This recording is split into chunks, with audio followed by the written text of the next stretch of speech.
What are you doing? We have magic to film. Let's go.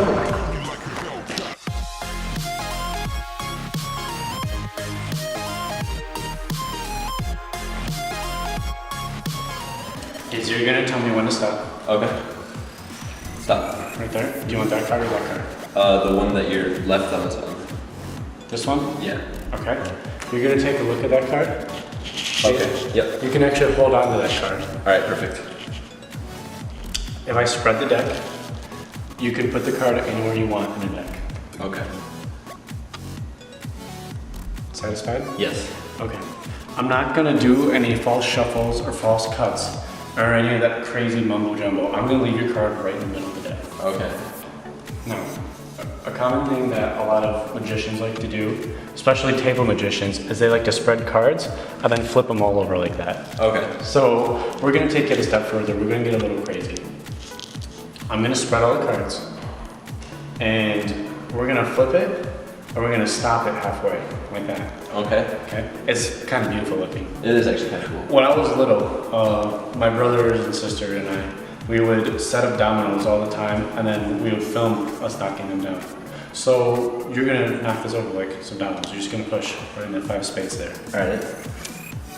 Holy shoot. How did that happen? Is that your card? That is my card. That is astounding. Hey guys, welcome back to Lake Effect Magic. Today we're going over the domino trick. So, for the domino trick, similar to David Blaine's hand sandwich trick, you actually need 2 of the same card. That's the first part. It doesn't need 2 of the same card, but for me, I found it easier to do it this way. Although if you wanted to put a little extra work, you could go just the 1 card. So the way it's gonna work is you're gonna learn a card force, but you're going to spread it and ask them to stop. And whenever they say stop, you can say this card or this card, doesn't really matter. And whatever one they pick, you're gonna slide off. You're actually sliding a card off the bottom, so that no matter where they've picked, you've actually just forced the card that you wanted them to choose, okay? And you have a King of Hearts on the bottom of the deck, and this is the top of the deck. Before you start the trick, you have a king on top and a king on bottom. So you say, tell me when to stop. Slide the king off the bottom. You're gonna have an angle towards them so they can't see, but you just slide it off and just pull it up there. You'll square it up, say, take a look at that. And then you can even have them take the card. You'll say, here you go, hold on to that for me. Now this is still the top of the deck, so you can put it on like that. And then you can do a little fan if you want, or you can just have them stick it in the deck. It doesn't really matter where they put this. This is gonna be just a distraction, okay? You say, put it in the deck anywhere you want. And they'll throw it in. The cool thing about this trick is that there isn't really a need to shuffle the deck or do false cuts or anything. If you want, you can, and that works fine. It's a great way to show off. You want to do like a swivel cut or something, that works. This trick is really, really powerful because they physically themselves held the card, looked at the card, put it in the middle of the deck, and then you haven't done anything. With other tricks, you'll have them put it in the middle of the deck and you'll control it to the top or something. This one, they put it in and you haven't done anything. So it's really incredible to see that for a spectator's point of view. So moving forward, you have to know how to spread cards on the table. To spread cards, you just want to hold it in your non-dominant hand, usually just like mechanic's grip. In your dominant hand, for me, I go my middle finger on top, my thumb on bottom, and my pointer finger on the side, okay?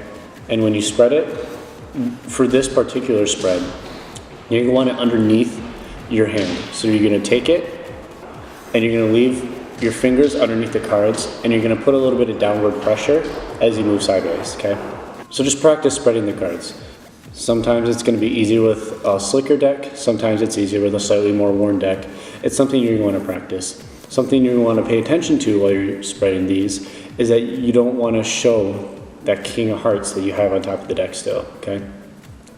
If they do happen to spot their King of Hearts wherever it is in the deck, right here, it's okay, because they've seen it. They see it in the middle. That's a good thing, as long as they don't see this one, okay? So if they see it, cool. If not, no big deal. The way you're gonna get these cards to flip is just like that. As you practice this, you're going to notice that it's a lot easier if the cards are closer and don't have a lot of space between to flip them. If you spread the cards out and they're spread out a little bit too far, I'll leave some spaces in here like this. A lot of times the cards will either get stuck or they'll fold on top of each other like that halfway through the spread. So you have to practice it, get a feel for it, know what the best spot for that particular spread is, what distance you need. And it can actually differ from card to card depending on how sticky and used the card is. So once you've practiced flipping the deck over, remember they've stuck their King of Hearts in the deck and you've got the other one on top. And you'll demonstrate to them real quickly once what this little flip looks like. You go like that. If you want, you can go back again. It doesn't matter, just don't show them the king. You gotta kind of control it with your fingers. It takes some practice. After you've shown them once, you'll say, like a lot of magicians like to do it this way.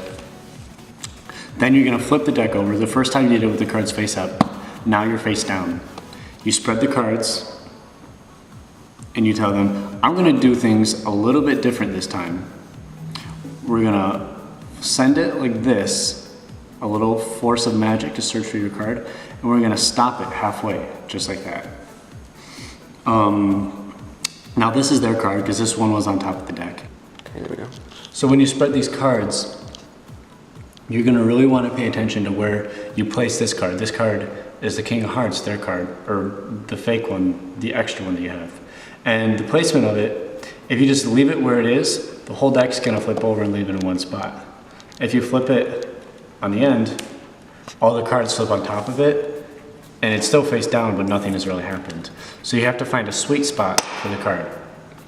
And things that affects this is how old and used the card is. So it's gonna be stickier or not sticky. And also how much force gets exerted on the card.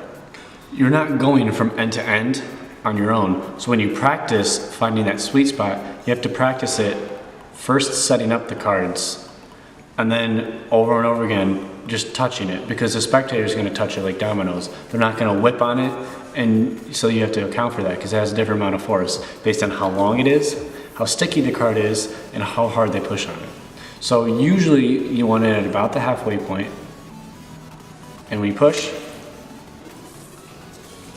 that card will come skittering out, like that. Alright guys, that was my original domino effect trick. Thanks for watching, and come back next time on Lake Effect Magic.